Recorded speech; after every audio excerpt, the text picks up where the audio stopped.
एक गांव में एक लड़का था जिसका दिमाग बहुत तेज था। उसकी यह खासियत थी कि वह किसी भी चीज को बहुत ही आसानी और कम समय में सीख लेता था, जबकि उसी चीज को सीखने और समझने के लिए अन्य लोगों को काफी समय लग जाता था।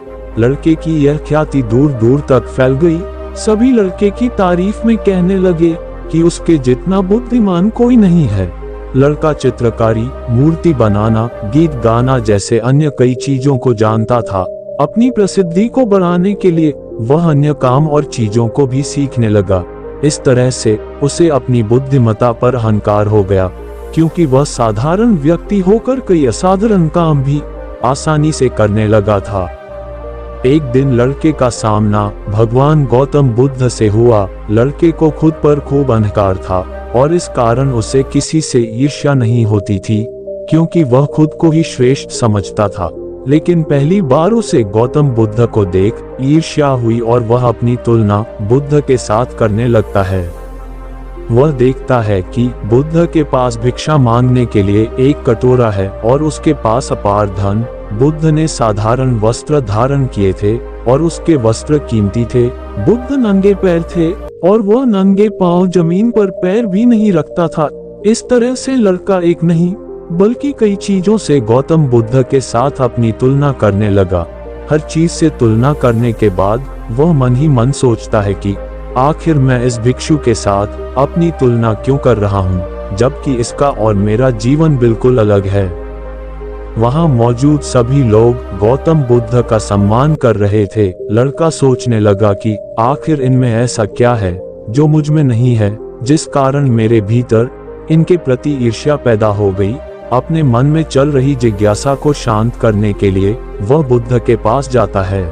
बुद्ध के पास जाकर वह कहता है, मैं इस गांव का सबसे बुद्धिमान व्यक्ति हूँ और आप अपने आसपास जो भी देख रहे हैं मैं वह सब करना जानता हूँ। मैं किसी भी कार्य को बहुत कम समय में सीख लेता हूँ, इसलिए सभी लोग मेरा सम्मान करते हैं। लेकिन फिर भी आपको देख मेरे भीतर ईर्ष्या पैदा हो गई, इसलिए मैं जानना चाहता हूँ कि आपकी उपलब्धि क्या है। सभी आपको इतना आदर सम्मान क्यों दे रहे हैं? लड़के के सवाल का जवाब देते हुए बुद्ध कहते हैं, मेरी कोई उपलब्धि नहीं है, लेकिन तुम कह सकते हो कि मेरी यही एक उपलब्धि है। बुद्ध लड़के से पूछते हैं, क्या तुम्हें निंदा अच्छी लगती है? लड़का कहता है कि भला किसे निंदा अच्छी लग सकती है? बुद्ध कहते हैं कि जो तुम्हें अच्छा और बुरा लगता है मैं इनसे भी ऊपर हूँ। मुझे ना निंदा सताती है और ना अपनी प्रशंसा से प्रसन्न होता हूँ। यही अंतर है तुम में और मुझ में। बुद्ध कहते हैं, तुमने सैकड़ों काम सीखे लेकिन सबसे जरूरी काम को सीखना भूल गए। लड़का पूछता है, कौन सा काम? बुद्ध कहते हैं कि क्या तुम्हें मन को नियंत्रण करना आता है? ये बात सुनकर लड़का समझ जाता है कि उसे बुद्ध से ईर्ष्या क्यों हुई। बुद्ध कहते हैं, जिसने संपूर्ण जगत जीत लिया लेकिन अपने मन को नहीं जीत पाया उसने कुछ भी नहीं जीता। वहीं जिसने अपने मन को जीता लेकिन अपना सब कुछ गंवा दिया फिर भी उसने सब कुछ जीत लिया।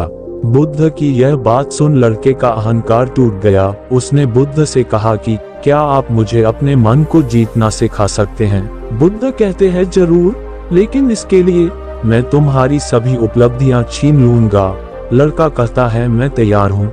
इसके बाद से ही लड़का ध्यान लगाने लगता है, क्योंकि ध्यान से ही मन को वश में किया जा सकता है। इस कहानी से हमें ये सीख मिलती है कि बुद्धिमान वही है जो अपने मन को वश में रखता है। इसी प्रकार और ज्ञानवर्धक वीडियो देखने के लिए हमारे चैनल को सब्सक्राइब करें। मिलते हैं कल, बाय।